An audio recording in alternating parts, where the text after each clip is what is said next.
the war in Ukraine tonight, Russia is now reporting a major drone attack on Moscow. A massive Ukrainian drone strike on the Russian capital overnight, according to Russian state media. Well, the illusion is shattered. All of the Kremlin's protective systems, all that bravado, all that talk of an impenetrable fortress, it's collapsing. Right now, Moscow is trembling, and not from the winter cold. It's trembling from the shock of Ukrainian drones, approaching like sinister shadows from thousands of kilometers away. Think about that for a second. The arrogant security of the Kremlin palace, that unshakable confidence, well, it's being blown to pieces by the sound of explosions echoing right over the capital's skies. This isn't just about Bryansk or Belgorod anymore. We've been seeing those border regions get hit for a year. That's, if we're honest, almost become routine. No, this is different. The fire of the war has now reached the most sensitive, the most protected, the deepest parts of the Moscow region itself. Those explosions you're hearing about, that's not the sound of a routine air defense drill. That is the echo of one of Ukraine's most daring, most dangerous, and most astonishingly long-range attack operations of the entire war. As these drones closed in on Moscow, the Russian capital faced a threat it has simply not seen since this all began. So, the billion-dollar question is, how? How did Ukraine manage this incredible range? How did they slip through the net, right into the very heart of the Russian air defense network? When you dig into the details of this attack, it reveals just how fragile Moscow's so-called impenetrable shield really is. And it tells you a lot about Russia's desperate attempts to control not just its military systems, but the flow of information and civilian communication. This bold attack by the Ukrainian armed forces was so much more than simple retaliation. You have to understand this. This was a direct challenge to the center of Russian political and military power. The operation's success, confirmed by explosions near the capital, relied on some incredible long-range drone technology. Moscow is, let's be clear, thousands of kilometers from the front line. To cross this distance, it's estimated Ukraine is using its own classified long-range drone designs. You've probably heard of the Beaver drone, and it's likely models like that, or perhaps military modifications of commercial platforms. Either way, they are getting there. They managed to cross that vast Russian geography by flying under the air defense radar coverage. We're talking low-altitude, ground-hugging flight profiles. And this, right here, shows a massive, colossal weakness in Russia's strategy for protecting its own heartland.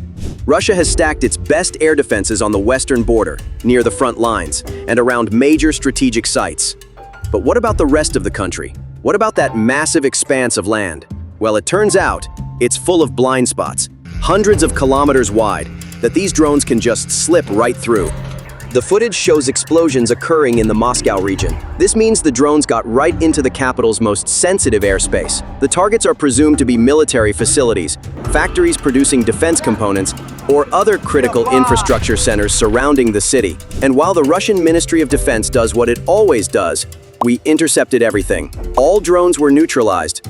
The very presence of explosions and fire proved that at least some of those drones got very, very close to their targets or created the exact effect they were designed to. But you know what? The biggest impact here isn't the physical damage, it's psychological. For the average person living in Moscow, the war was something distant. It was something on TV, happening hundreds of kilometers away in a place they didn't care about. Now the sound of explosions is being heard directly around their capital. That safe, unshakable image of Moscow. How easily can it be shattered by a handful of drones? Isn't that just incredible? But hold on tight, because this entire series of attacks gets even more interesting. What if this wasn't just a lucky shot? What if it was a critical intelligence failure that proved Russia's security weakness? It appears a map, a detailed map, of Moscow's entire air defense network was just leaked online. Now, let's put this in perspective. Moscow is supposed to be protected by one of the densest, most layered air defense networks in the world. We are talking about an overlapping web of S-300s, the much-feared S-400s, and then the short-range systems like Tor and Pantsir, all designed to protect the Kremlin. If this leaked map is what it appears to be, showing the deployment sites, the radar coverage limits, and, most importantly, the probable blind spots, well, that is priceless treasure for Ukrainian intelligence. With this map, Ukraine could, first, identify the infiltration routes. They could find the corridors where the coverage of different air defense systems doesn't overlap or is weak. The drones could then be sent exactly through these corridors. second, they could use a saturation strategy. Using the map, they could send drones from routes where they knew the air defense units would react the slowest, overwhelming and confusing the system. So, why couldn't Russia fight back? What happened to the S-400 Triumph, the system Russia sells to the world as the ultimate fighter killer? Here's the thing, and this is what many military analysts have been saying for a year. Russia's high-end air defense systems were designed to shoot down high-altitude, expensive targets. They were built to kill multi-million-dollar jets and cruise missiles. But the small, slow, low-flying drones Ukraine is using, they are a complete nightmare for these systems. There's a massive radar weakness. These drones are small. They have a low radar cross-section. When they fly low, they are masked by ground clutter, trees, buildings, hills. A system like the S-400, designed to look up, struggles to see them at all. And then there's the strategic mistake. Russia moved a significant portion of its air defense systems away from the heartland and down to the front lines in Ukraine, or to protect critical infrastructure like the Kerch Bridge. This created the very gaps in safe areas like Moscow that Ukraine is now exploiting. And that leaked map? It proves this wasn't just a simple bombing run. This was a sophisticated intelligence victory.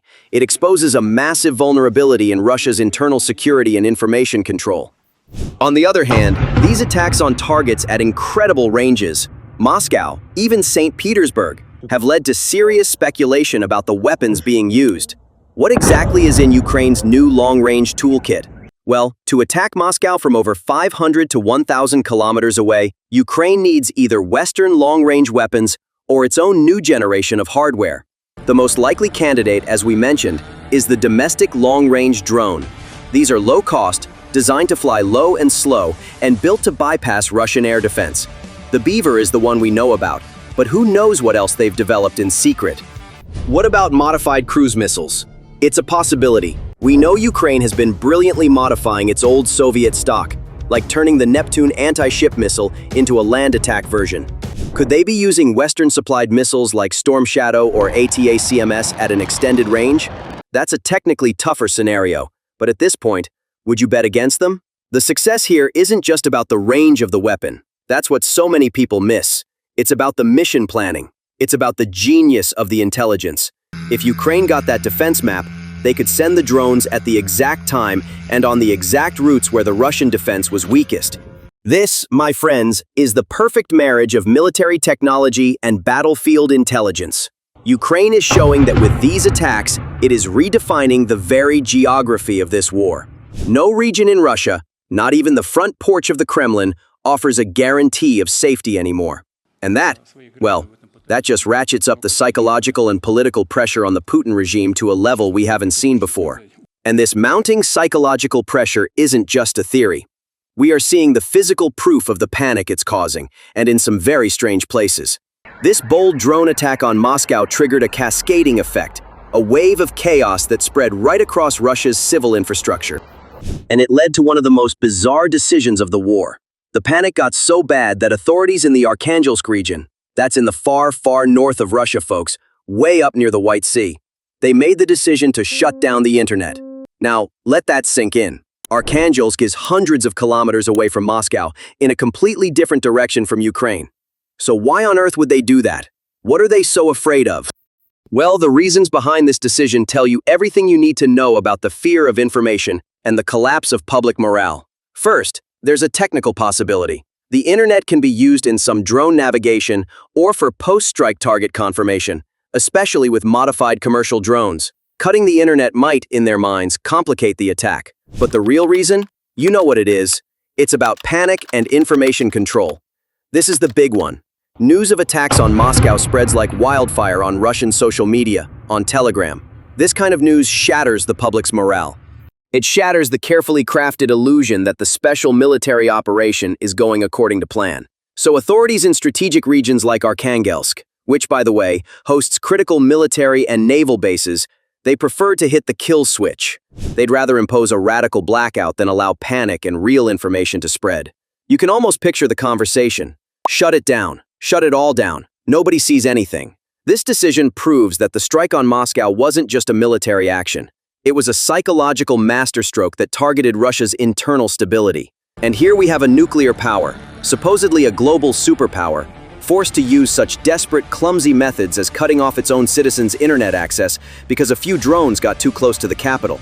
Doesn't that just scream weakness to you? And this brings us back to that technology gap we were talking about. This isn't a simple war of bullets and trenches anymore. A Ukrainian drone commander, a guy with the call sign Vadajak, which means chieftain, just laid it all out in an interview with Western media. He called it, and I quote, a 24/7 tech race. This is a war of engineers. According to this commander, it's a constant game of cat and mouse. Ukrainian engineers find new frequencies and new routes to bypass Russian electronic warfare systems. The very next day, the Russians update their systems to jam those new frequencies.